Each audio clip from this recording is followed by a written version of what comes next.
Okay, good evening, everybody, and welcome to the 8th in the series of webinars, Inclusivity in the Outdoors. And just a few, I've got a demographic poll on, so please do fill it in as you come in. So this session's around LGBT communities outdoors. So before I start, if you can switch all your microphones off, that will help. So we stop avoiding getting any feedback from each other. The session will be recorded. It'll be shared afterwards to watch at the leisure. And obviously to inform the study that we're doing for our report. If you opted out of being part of the study, when you registered, we will not include anything you contribute in the report, so please feel free to join in whether you opted in or out of the study. If you did opt out, please make sure your name is on the camera that identifies you correctly so we can make sure that happens. Please use the chat to share resources, appropriate resources, links and responses to the webinar. The chat won't be savable, but we will sort of look at that and pull it together. This is also to allow people who are not comfortable for the chats to be shared to be able to chat freely through the chat. So please feel free to have that conversation on the chat. Kate and Gina will be monitoring the chat and we're picking up any key themes and feeding back as we go along. And also we'll try to respond to any questions raised quickly. We will have a Q&A session later on in the session with the speakers this evening. And also thank you for the feedback that you've been giving through the feedback forms, which has always helped in terms of adjusting the format of the webinars in terms of breakout rooms and so on. So really appreciate that sort of feedback that you give. And also some of you have been sending in examples of how you've incorporated some of the learning over the last 8 weeks into your work. So that's again really appreciated. So thank you very much for that. We'll end the poll now and I will share the results so you can see what sort of it looks like. So we've got 30% are male participants, 70% approximately are female, 2 people describe as self-described. We've also got, again, 53% are between 30 and 49, 28%, 50 and 69, and then we've got sort of 18% under 29. Again, ethnicity predominantly white, over 80%, with 7% mixed and 5% Asian and 2% prefer not to say. So you can see geographically 70% England, and again a number of people from Scotland, Northern Ireland, Wales, and other. And again, you can see most people are practitioners, 48%, and 30% of managers, directors, trustees, or policymakers. That's really great to see. Which best describes your organization: conservation, environmental, adventurous activities. Again, 40% are conservation, environmental. And then again, 14% educational establishments, and then a small number of others: equality, diversity, youth work, and none of the above. Again, why you're here for, again, this has been an interesting question. The large number of people, 60%, to develop EDI further within their organizations, help shape the future, help shape the system and change EDI. Up again, large number of people, 70%, personal knowledge and approach to EDI, another reason. So again, a whole mix of people. And again, 35% of the people identify as being part of the LGBT community. So that's great. Thank you for participating in that poll. It just gives an idea of who's participating in all the different webinars over the last week, and that would all sort of go into the report that we compile at the end of the webinars. just sort of go back to sort of where we are with these. This is number 8 in the series of webinars. So we started back in January, just after the lockdown started, with starting the conversation and why EDI matters. And we went through a whole range of themes, from how does inequality work to intersectionality, looking at socioeconomic inequalities, becoming anti-racist, women in the outdoor leadership, disability, and then this week we've got LGBTQ. This is sort of almost a final themed one, and then we go on to some specific areas of work in terms of where do we go next through raising our game and making a change. The webinar series is a 10-part series organized jointly by a number of partners, and a collaboration between the Association of Heads of Outdoor Education Centres, Institute of Outdoor Learning, Mosaic Outdoors, the Outward Bound Trust, and the University of Cumbria Outdoor Studies Department. And representatives from those organisations are within the room. Just in terms of moving on, before I hand over to the first speaker, and obviously this evening's topic is around LGBTQ+ in the outdoors. And again, these sessions, we will be having a range of open discussions and people will be sharing. So treat this as an open space, because people will be talking about identities and so on. And again, please share your thoughts and feelings, but also recognize privilege and oppression within those communities. It's up to you what you choose to share with others in the chat and breakout rooms, but respect others, value diversity, and tread gently. So just before I hand over to the first speaker, I just want to sort of go through, I just picked out a slide from Stonewall around some sort of definitions and terminology around what LGBT stands for. Because sometimes there's sort of confusion.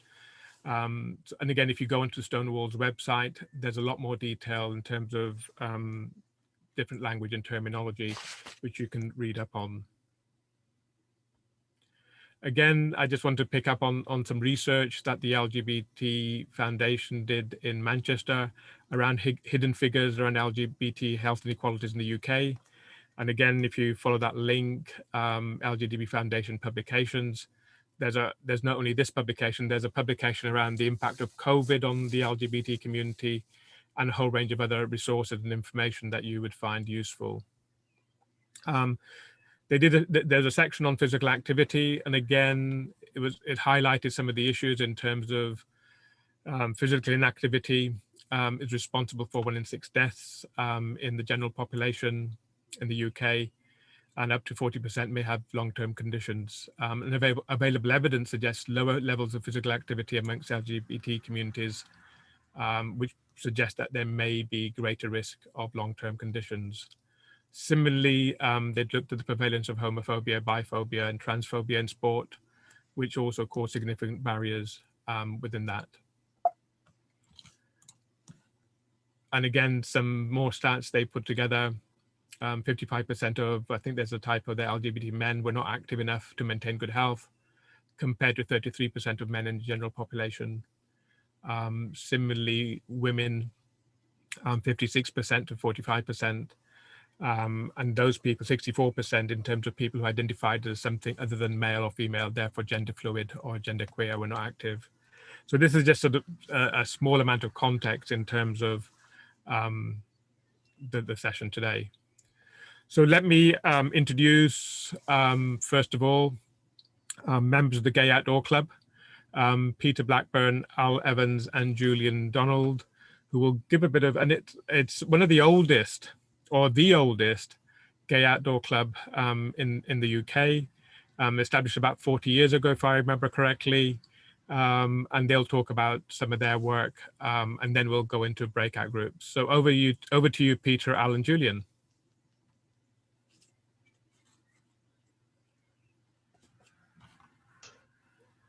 Right. I hope everyone can hear me now. Yes. My name is Peter Blackburn. I'm chairman of the Gay Outdoor Club, a position I've held now for the last 2.5 years.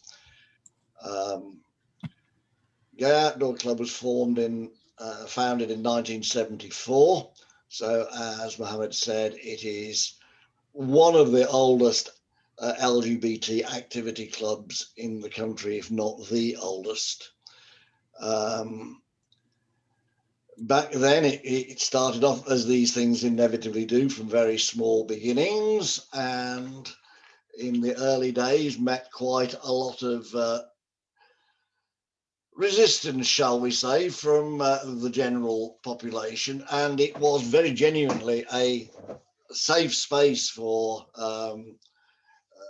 LGBT people to meet and enjoy the outdoors without getting grief from the wider community. And, there were battles to be fought. I think it's the early 1980s. We were due to have our annual general meeting in Betsacoed in Snowdonia.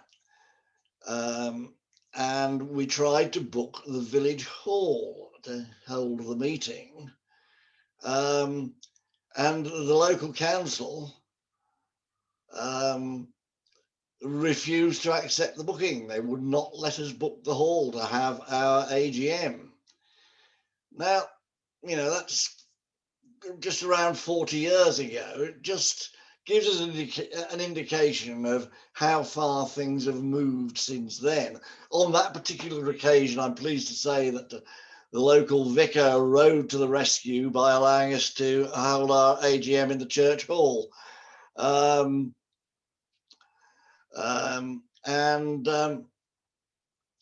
So that's a little bit of the early history.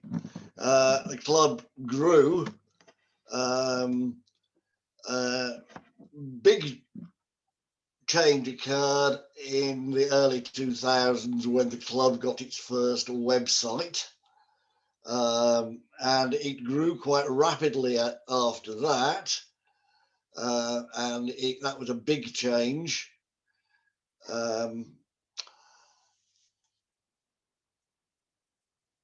Competitors, we are not the only game in town. There are other LGBT groups, both local and one other national one called Outdoor Lads, with whom we are in competition, if you like. So, and particularly in areas like London, there are several local organisations that provide similar sort of activities just on a local basis. But we're one of the only national ones. The big challenge for us at the moment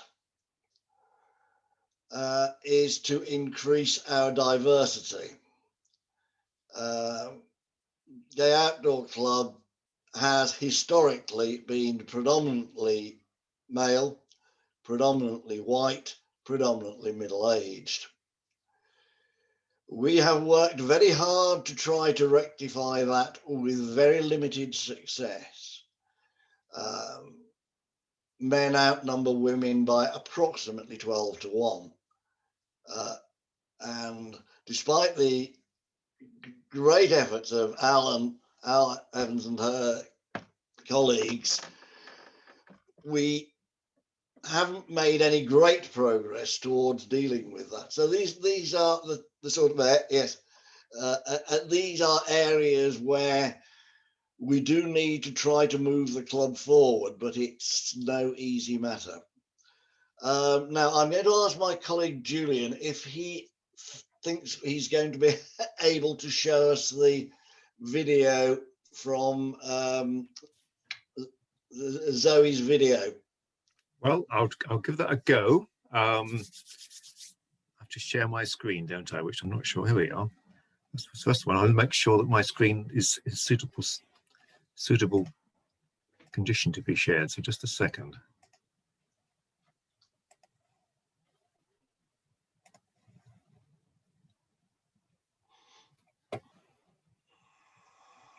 Right.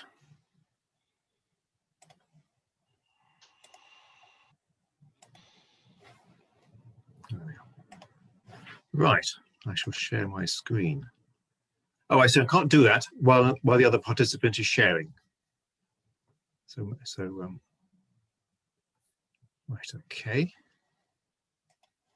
Let's have a go. I've never done this before. I've been to many a Zoom meeting. I've never done this before. So let's see. Where has it gone? This is where you get to see all my dirty washing, essentially, isn't it? Where's it gone?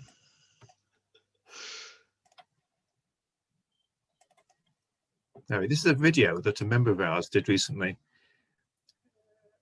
Now, why isn't? Oh, yeah.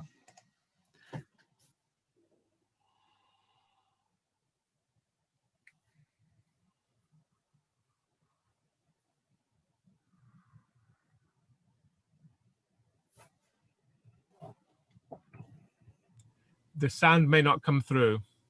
Oh, is the sound not coming through? Oh, why is that? Because you need to put it through the system, so the sound may not come through. We've got the pictures, but the sound won't come through. Oh, well, I'm sorry. How do I do that? You'd have to go into set up it on go and play through audio, which you have to do in the settings bar, which may take the time. Right. Okay. But if you put the link, if you share the link in the chat, then people will be able to watch it later on. Okay.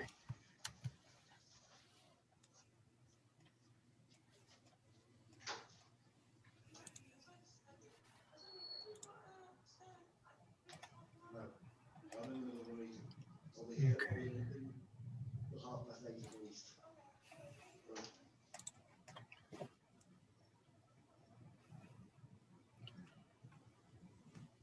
Oh, yes. Stop sharing.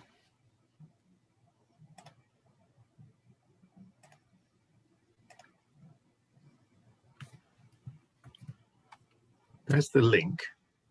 Brilliant. The link is in the thing, so you can watch it at people's leisure. Right. Okay. Stop sharing and press share again. Do you want me to try once more? No, you won't get the sound unless you set up. It's quite a technical bit to set it up to sound to play through. Well, Jenny's given me some. Oh, well, I'll leave it. You can watch it later. Yeah. That's probably simpler. Yes. Just look out for me about 25 years ago on slide 9, wearing some awful trousers. But I'd add a few things to what Peter said. As Peter said, we're a national organisation. We've got about 1,350 members these days, and we have something like 36 groups, which there are some specific groups. There's a skiing group, a camping group, caving group, cycling group, some groups like that. Just a few of those, and about 30 regional groups. For instance, I live in Wolverhampton, which is in the West Midlands, so we have a local group for the West Midlands. It also covers Shropshire, and there's, for instance, a South Midlands group. Obviously, south of us, Transpennine group covers an area from Lancashire across the Pennines to Yorkshire. Probably our biggest group. We have, I think, about 4 groups in Wales, and we have 1 Scottish group. So typically, a group will run 1 or possibly 2 events per month, or perhaps 2 events per month in the summer.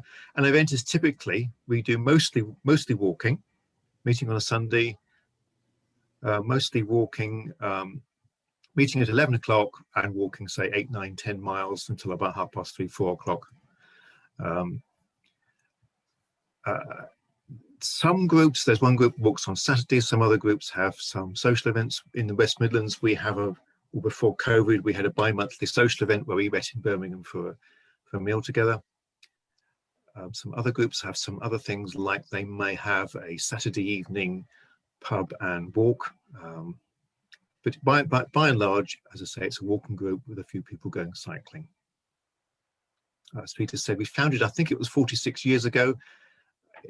In London, I think there was an ad in Gay Times or Gay News, whichever it was called at the time. Some people met in a cellar bar somewhere and set the group up. Personally, I've been walking.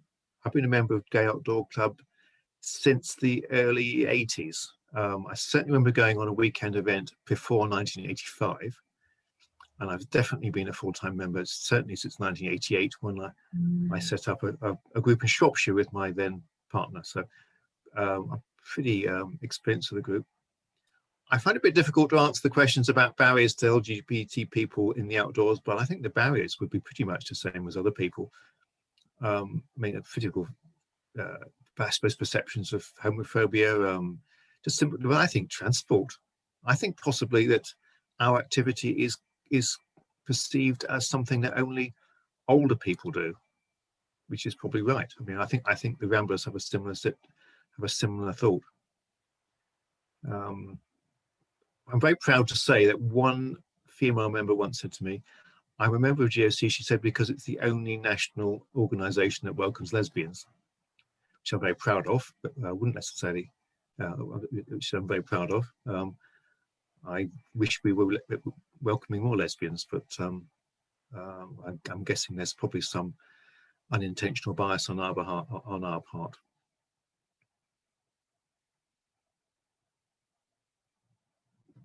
I see there's some comments in the chat. Does Alice want to come in? Yes, I will just add, I'm the women's rep for the club, and been trying to get more women involved in the club. As Peter said, we're outnumbered about 12 to 1 by the men. And as Julian explained, we've got about 30 groups throughout the country. So the main problem is getting a small core, a small nucleus of women trying to walk with each group. Because otherwise, if you get just one woman with a group, however nice the men are in that local group, she won't carry on coming, because she will be the only female there. So we've still got some of those 30 groups that we have. Some still have little or no women that walk with them at all.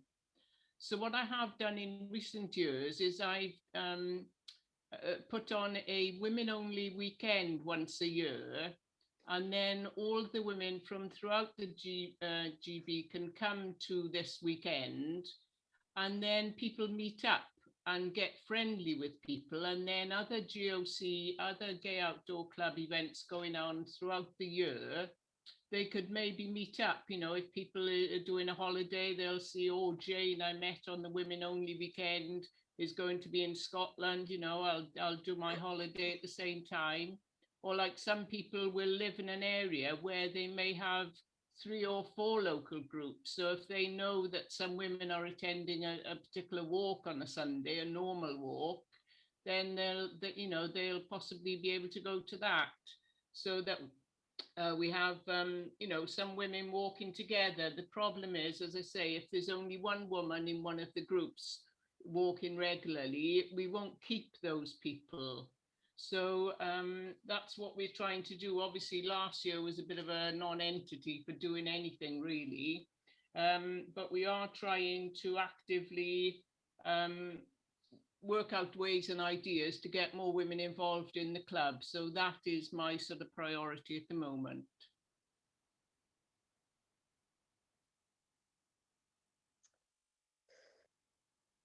So we have got a few questions coming through in the chat. Do you want me to, is that time for that now, Mohammed?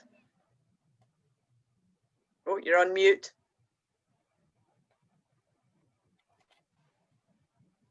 We can do it in the Q&A session later on. Okay, sure. So what I'm going to do now is put you into breakout rooms. And if you can have a look at these couple of questions for the next 10 minutes or so, and then obviously sort of share those sort of feedback in the chat when you come back. So I'll break out into rooms now.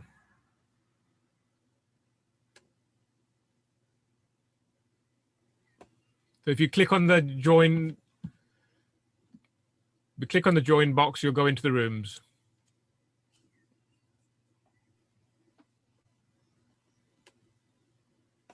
And I'll also put the questions in the chat as well.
We don't seem to have Gina, unless she's gone into a room. She messaged that she's about running half an hour late.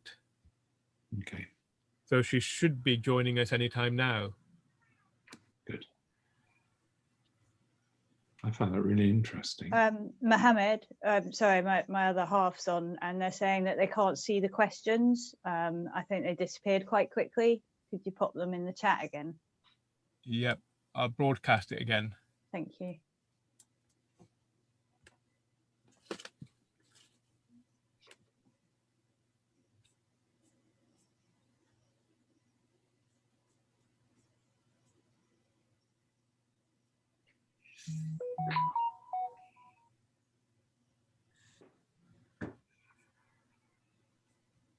No cats tonight, Kate?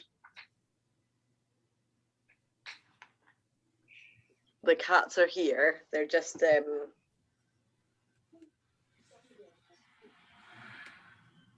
a cat. It's growing up.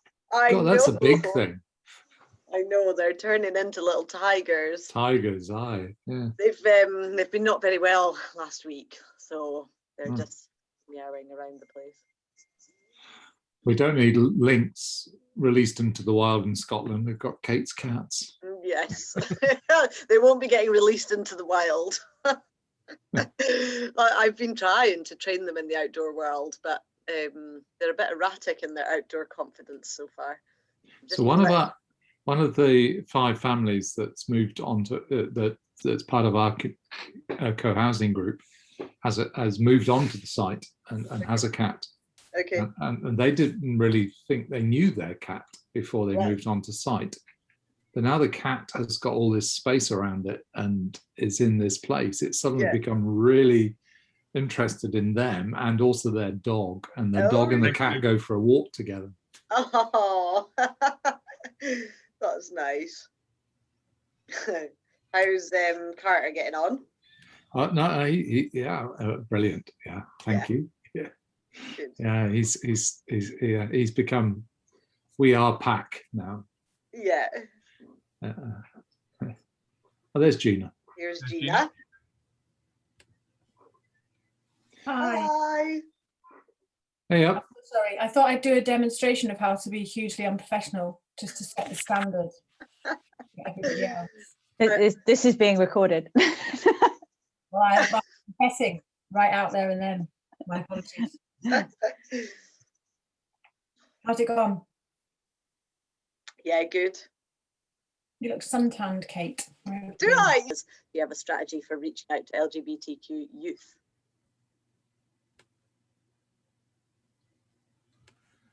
Do anybody, Peter, Julia, now want to take that? Well, I could say a little bit about that. We are at the moment only reaching out, if that's right, we're only reaching out to the LGBT community. I would say perhaps rather unsuccessfully, but that's all we're doing at the moment. I think one of our ideas for the future is actually we should be reaching out to people who are interested in the outdoors who are not, but not, what I'm trying to say. We could perhaps try to reach out to people who are interested in the outdoors, rambling, etc., ramblers, etc., who are not specifically LGBT. I think that is something we should be doing in the future. What was the other question? Do you have any strategies for reaching out to youth, particularly LGBTQ youth? Yeah, can I take that one? We are very circumscribed in what we can do about that, because our constitution is that this is an organisation for people aged 16 plus. Okay. Once you go below that, you're into all manner of safeguarding issues. All our walk leaders would have to be vetted, all of that. It's not going to happen. So we are limited by that. our safeguarding policy was set up a few years ago now, under the guidance of a guy called Simon Hill, who was a gay police officer down in Cornwall, who did lots of work with the LGBT youth down in Cornwall, and he advised us on what we should do and what we could do and what we shouldn't do. And so our young people under 16 can only attend gay outdoor club events if accompanied by a responsible adult. Okay. Yeah. Can we go to the next question? Yeah. Move it on, get a few more questions in. Yeah, so this one might be interesting to hear Dawood's perspective on as well. Do you think the needs of younger LGBT people are being met now through the more mainstream clubs and groups in the outdoors? Dawood, you want to kick off first? So it's kind of complicated. I see a lot of change at a foundational level that is going to happen. I see a lot of, there's a lot of change that is going to happen. It's quite gradual, but I see a lot of things have been put in place for change to happen. Whether or not it's happening right now, I'm not quite sure it's happening in a big enough, way that gets a lot of people on board. I know there are, I'm part of a few. There's a lot of wildlife conservation outdoorsy groups that have a specific thing where it says, we want LGBTQIA plus people, we want people from other, other areas, we want minorities. Whether or not they're just saying it, just to sort of get their heads above the barrier kind of thing, or whether or not it's actually a force for change, I'm not sure yet.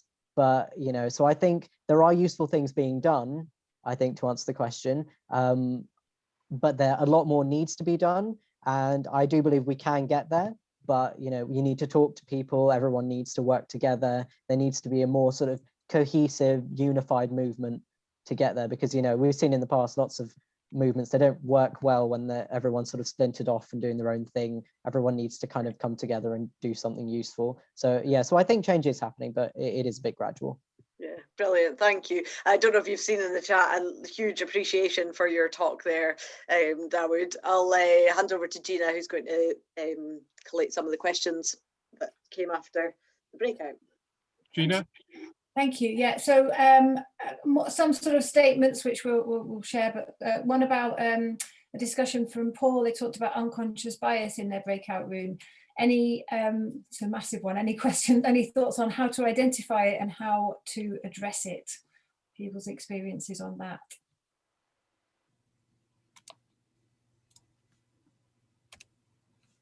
I don't know if should I go directly for a speaker, Mohammed, or? Yep, who wants to pick it first? Anybody? Dawood, you want to go first? Yeah, just afraid of talking too much and not other people not getting a chance. Talk away. Yeah, I think unconscious bias is a hard one. My friendship group is quite a white group, and have admitted to not really understanding some of the things that as a person of color I've kind of gone through, or not really understanding where a comment came in, and maybe as a non-binary person, and it affected me, but no one really realized. It is hard to understand something so subtle when it doesn't affect you. So I think the best way to combat it is getting people in who have had those experiences and talking to them about it. And, I see a comment which says implicit bias training. I think, that's very useful. I think training people to understand what might be a bias, on what might be a bad comment to say, and why it might be a bad comment to say. Don't just tell people it is a bad comment, tell them why. If people really understand why they're being offensive, they might go, oh my God, I never really, I never wanted to be offensive, but I just didn't understand. Ignorance is a massive problem in this kind of area. So I think talking to people who have had those experiences, and especially when it comes to education, getting people who have had those experiences to educate other people is more useful than not, I think. Julian, Al, or Peter, do you want to come back on that one? Very briefly, and then I'll take another final question. I don't have a specific one, Mohammed. There's a lot of good sort of practice and experiences being shared, which hopefully people can pick up from the chat themselves, but there's no additional questions to share. Right. Is there anything, Kate, from beforehand? There was a question about the word gay in Gay Outdoor Club. Might that be off-putting to, I think that was particularly to do with female participants joining. I can say something about, shall I say something about that? Because yes, go you're for right. it. You're right. We've debated that, and you may well be right. And I'm sure Al can probably say more words than that. We did go through an exercise of changing the name of the club about 4 years ago, I think it was. I think, and we obviously LGBTQ plus outdoor club doesn't sound right, and so we were going to call ourselves, in fact, something like Go Outdoors, I think it was, which of course is also a shop, but they never, I think, actually got as far as asking if they minded, and they didn't. So we could have called ourselves Go Outdoors, and then we could have had Go Walking, Go Cycling, Go Caving, Go Climbing. Certainly, so we did, and perhaps the mistake we made was of putting it out to vote to the members, and Peter's predecessor, who was very unpopular, gave a very, very unpopular this guy talk about why we should change the name, and if you weren't with us, you're against us, and and it was very insulting, basically, and he insulted us all for being too old. Oh. And then Al stood up, and Al made a very reasoned talk about why it should stay the same, and because Al's so popular, everybody voted to keep the old name. I do wonder now whether it was the right decision, but we're not minded to change it because it was such a painful experience before. But you may well be right, and I think, and I don't want to be talking for Al here, but the women I know they're members despite the fact that it's called gay, or they don't mind thinking of themselves as gay women. But Al, perhaps I've spoken over here. Al, would you like to add something to that? What I would just like to add is that anybody finding our website, there's a strap line underneath. To me, Gay Outdoor Club said it all for me. And then underneath it says for gay men and lesbians and their friends.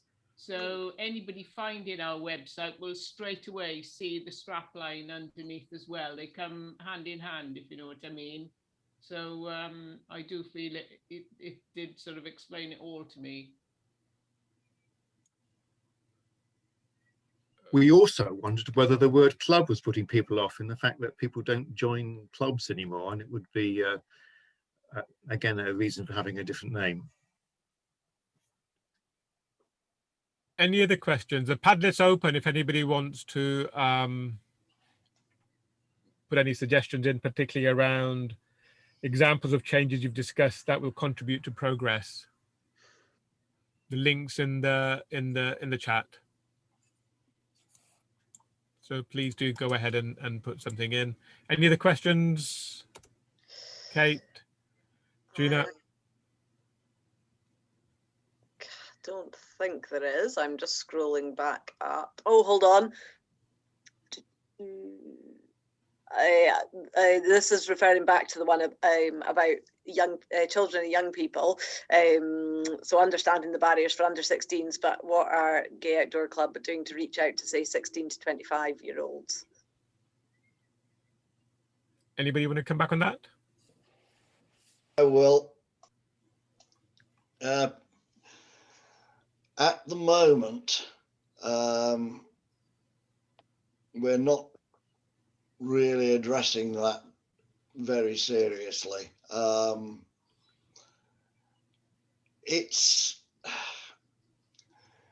We don't know how to do it, I think, is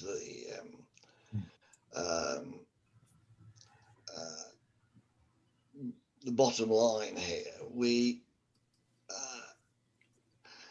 We have very few members. We have some, but we have very few members under the age of 40. That means that there's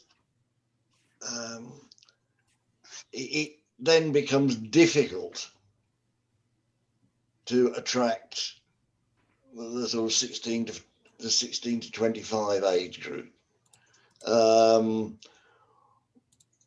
We don't have we don't have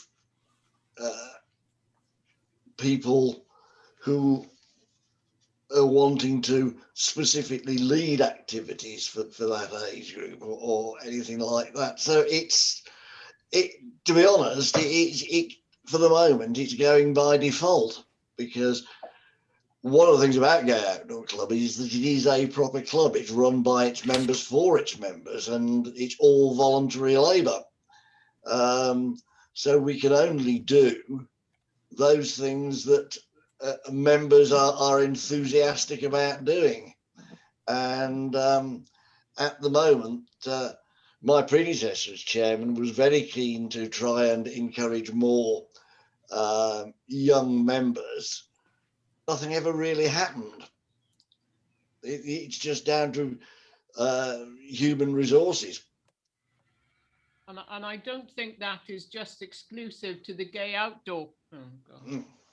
No, the Gay Outdoor Club. I belong to several Ramblers groups, and the age range is 40 plus, as Peter said. Younger people and people who are in full-time employment seem to have other things. The weekends are precious and they don't want to be out walking all day on a Sunday is possibly what I think. But as I say, you will find other Rambler groups are very similar, have a higher age range of people, and a lot of people that have retired and now have time on their hands and they want to pick up activities that they maybe did in their youth or whatever.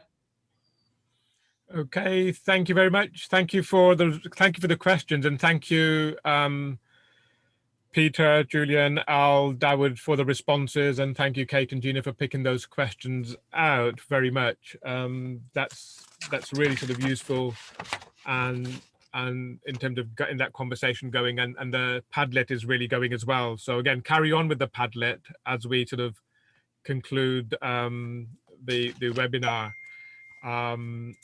So just sort of going through, again, I think it's just sort of reminding ourselves that COVID has had a huge impact on all communities across the country. Doesn't matter which community you come from. It's changed the way we work and deliver services. And I think it's also an opportunity to do things differently and be brave and change the way we have done it for years, to new ways of doing things, and also looking at new audiences. And that's, as all of us said, is responsibility for all of us, not just sort of individual clubs or groups or whatever, but everybody needs to take that responsibility on in terms of changing. And as I've said before, it's an opportunity to press that reset button, because again, I've been having conversations earlier on today about sort of, we can work differently now. We're meeting over Zoom, and we're attracting sort of numbers of people which you wouldn't get in a physical room. So I think there's ways of doing things that are going to change as we go into the future. So it's worth sort of thinking about that. I will now, so yes, prepare to be positively challenged. So I'll pass over to Chris and Noosh. Chris, to just talk briefly about the survey. Yeah, thanks, Mohammed. This whole series of webinars has been extraordinarily informative to me and to all of us, the participants and the organizers and the organizations behind us. And we will draw all of the evidence together, all of the information together from the word clouds, from the chat, from the contributions of our speakers and from the Q&A. And in particular, we'll be asking you for feedback. And in the feedback, if you have examples of case studies of things that have worked or initiatives that you're taking, please do share them with us. And we have a closed Facebook group now that started a couple of webinars ago, where people's experiences can be shared in this community. That would be so enriching, because this is a community of people who are, I hope, what we are trying to do is take this forward to do something different, to make a difference, and to change things. And this is phase one, where will be a report at the end of phase one that will be shared publicly, and we will use it to try and influence policy and strategies in the outdoor organizations of our field. And there will be a phase two and a phase three, and the phase two is very much about an action plan. So anything you can suggest to us that seems to be working to you, or what primarily are the problems that you're facing, that we can begin to try to find ways to address, would be really helpful. So please do, in the chat, by email, which you'll find in the feedback link, and in any other way, the Facebook group, please do help us to make a difference. Thank you, Chris. So we finished the themed webinars that we've been running since January. So this was the 8th one. We have 2 webinars on the 19th and the 20th of May, which will be looking at raising our game and making a change. So again, bookings are on the website. Please, if you haven't booked, go ahead and book. So those will come next. And as Chris said, the conversation sort of carries on the Facebook group, which is closed, and you'll get the link for that with the feedback form. So again, please join in, and please complete the questions that you're asked when you want to join the Facebook group, because that's what will allow you into the group. If you don't answer the questions, it won't allow you in. So yeah, please do complete the questions, and that will allow you into the Facebook group. So yes, that's it. We will share the recording when it's completed through IOL. So that's it. Thank you very much, and not see you next week, but see you in a couple of weeks' time.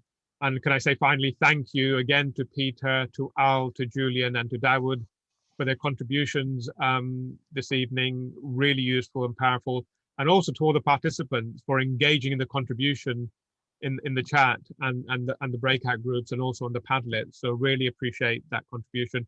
It's really continuing that conversation, as people have said, and within the sector and with the communities as well, and engage with the communities to actually change the sector for the future, as I would said, in terms of what's the future going to look like, as Glover talked about as well. So thank you very much. Have a good evening. Enjoy the light, whatever there's left of it, and see you in a couple of weeks' time. And have a good evening.